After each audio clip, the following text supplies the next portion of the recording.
आज की modern actress का बिकिनी या बोल्ड फोटोशूट करवाना कोई बड़ी बात नहीं, लेकिन 5 से 60 के दशक में जब बॉलीवुड एक्ट्रेस एकदम संस्कारी लुक में दिखा करती थी, तब एक एक्ट्रेस थी जिसने अपने बोल्डनेस से बॉलीवुड में खलबली मचा दी थी। वह ना तो मधुबाला थी, न ही नरगिस और न ही सुरैया। आज की पीढ़ी ने शायद ही उनका नाम सुना हो, लेकिन उस जमाने में अपने बोल्डनेस के कारण उन्होंने हिंदी सिनेमा में भूचाल ला दिया था। इस एक्ट्रेस का जलवा केवल भारत में ही नहीं बल्कि विदेशों में भी था, और उस समय का आलम कुछ ऐसा था कि अमेरिकी सेना जेब में इस एक्ट्रेस की फोटो रखकर जंग लड़ने जाते थे। गोरा रंग, बड़ी बड़ी शरारती आंखें और उनमें खुद के खूबसूरत होने का जबरदस्त एहसास। कद करीब 5 फुट 4 इंच और वजन 49 किलो। सिर्फ 11 साल का करियर और उसमें भी 2 दर्जन से ज्यादा फिल्में नहीं, लेकिन स्टारडम ऐसा कि उनके सामने उस दौर की सुपरहिट फिल्मों की हीरोइनों और यहाँ तक कि अभिनय सम्राट दिलीप कुमार का स्टारडम भी फीका पड़ जाता था। आज की वीडियो में मैं उसी एक्ट्रेस के बारे में जानकारी देने जा रही हूँ जो बॉलीवुड में पहली ग्लैमर गर्ल के तौर पर जानी जाती थी। आज की अभिनेत्रियां कपड़े उतारकर बोल्ड दृश्य देने पर भी जो सनसनी नहीं मचा पाती, उससे कहीं अधिक सनसनी यह अभिनेत्री अपनी आंखों की जुम्बिश से बरपा देती थी। तो आप बने रहिए हमारे साथ। आपने अगर हमारे चैनल क्लासिक एरा को सब्सक्राइब नहीं किया है तो तत्काल सब्सक्राइब कर लें। तो चलिए आज की कहानी की तरफ।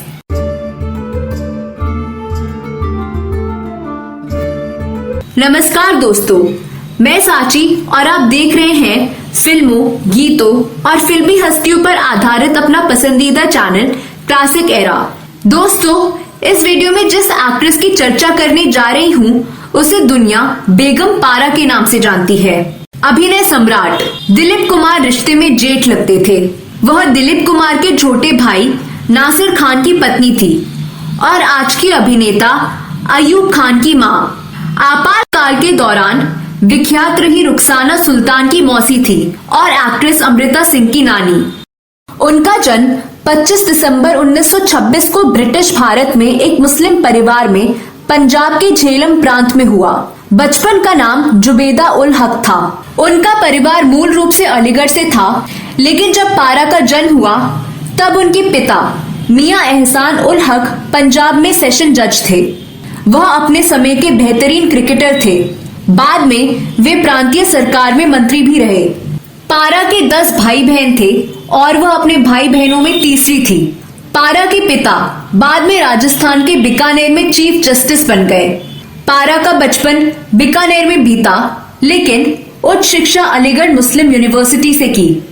पढ़ाई के साथ साथ पारा ने घुड़सवारी, शिकार, निशानेबाजी, तैराकी, क्रिकेट और बैडमिंटन में भी महारत हासिल की। उनकी पहल पर फिल्मी सितारों का पहला नुमाइशी क्रिकेट मैच शुरू हुआ था और ऐसे पहले मैच में पारा ने सबसे ज्यादा रन बनाकर पुरुष कलाकारों को शर्मिंदा कर दिया था। पारा के मुंबई जाने और फिल्मों में काम करने का आधार एक अजीब संयोग से बना। उनके भाई मसरूलाल हक 1930 में अभिनेता बनने के लिए मुंबई गए थे। मुंबई जाकर उन्हें एक बंगाली अभिनेत्री प्रोतिमा दास गुप्ता से प्यार हो गया और उन्होंने प्रोतिमा से शादी कर ली। इसे लेकर उनके माता पिता काफी नाराज थे।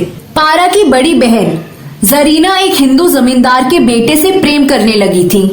छोटा भाई पुन्नू वायुसेना में जाना चाहता था। पारा अभिनेत्री बनना चाहती थी। तीनों को पता था कि उन्हें घर से इजाजत नहीं मिलेगी। पारा ने रास्ता सुझाया। तीनों अपना सपना पूरा करने के लिए चुपचाप मुंबई चले गए। मुंबई आने पर पारा भी अपनी भाभी प्रोतिमा दास गुप्ता के साथ बॉलीवुड की पार्टियों में शिरकत करने लगी। वहां की चमक दमक देखकर बेगम पारा ने फौरन तय कर लिया कि उन्हें अभिनय ही करना है। ऐसी ही पार्टियों में फिल्म वालों की नजर उन पर पड़ी और वह पारा के चेहरे से इम्प्रेस हो गए और उन्हें बॉलीवुड में काम करने के लिए ऑफर दे दिया। एक ऑफर शशिधर मुखर्जी और देविका रानी ने भी दिया था। पारा के पिता ने उनसे विनती करते हुए कहा कि वादा करो, तुम लाहौर में कभी काम नहीं करोगी। साल 1944 में प्रभात स्टूडियो की फिल्म चांद से उनका फिल्मी जीवन शुरू हुआ। पहली फिल्म के लिए उन्हें 1500 रुपए मासिक वेतन मिला, लेकिन 5 साल में ही उनका मेहनताना 1 लाख रुपए तक पहुंच गया। इसके बाद उन्होंने अपनी भाभी के साथ मिलकर 1945 में एक फिल्म बनाई। इस फिल्म का नाम छमिया था। फिल्म ने सफलता के कई मापदंड स्थापित किए। बेगम पारा 1946 की सुहनी महिवाल, 1947 की जंजीर, 1947 की ही मेहंदी जैसी फिल्मों में नरगिस के साथ दिखाई दी। उन्होंने 1947 में नील कमल में राज कपूर और मधुबाला के साथ स्क्रीन स्पेस शेयर किया। इसके अलावा 1953 में लैला मजनू, 1953 में ही नया घर और 1955 में पहली झलक में उन्होंने काम किया। 1951 में पारा के बोल्ड फोटोशूट ने सिनेमा इंडस्ट्री में एक नई शुरुआत की। इस फोटोशूट में पारा ने सिगरेट के कश लेते हुए बोल्ड फोटोज दिए। पारा का यह फोटोशूट अमेरिका के मशहूर लाइफ मैगजीन के लिए हुआ था, जिसे प्रसिद्ध फोटोग्राफर जेम्स बुर्के ने शूट किया था। उस दौरान पारा के घर के किस्से भी खूब फेमस हुए थे। वह पहली भारतीय अभिनेत्री थी जिनकी तस्वीरें लाइफ में पिनअप सुंदरी के रूप में छपी थी, लेकिन उन्होंने कभी इसे अपनी बड़ी उपलब्धि नहीं माना। बेगम पारा को पीने का बहुत शौक था। उनकी महिला मित्र मंडली में नरगिस, गीता बाली, शम्मी और निम्मी थी। पुरुष मंडली में केएन सिंह, मोतीलाल, डेविड जैसे दोस्त भी थे। बेगम पारा ने अपने अभिनय के दम पर लोगों को अपना दीवाना बना दिया था।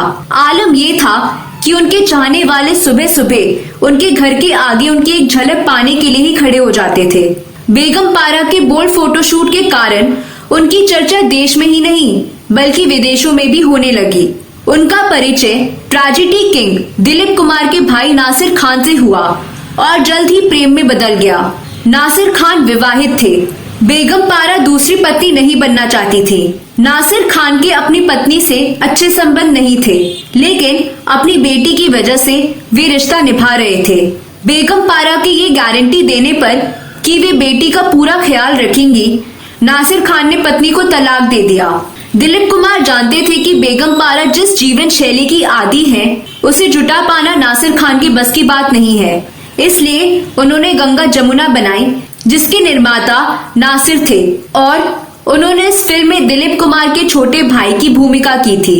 इस फिल्म की कमाई से नासिर खान और बेगम पारा ने समुद्र के किनारे एक बंगला खरीदा, लेकिन बेगम पारा की अपने ही जेठ और अपने समय के प्रमुख अभिनेता दिलीप कुमार से बिल्कुल नहीं बनती थी।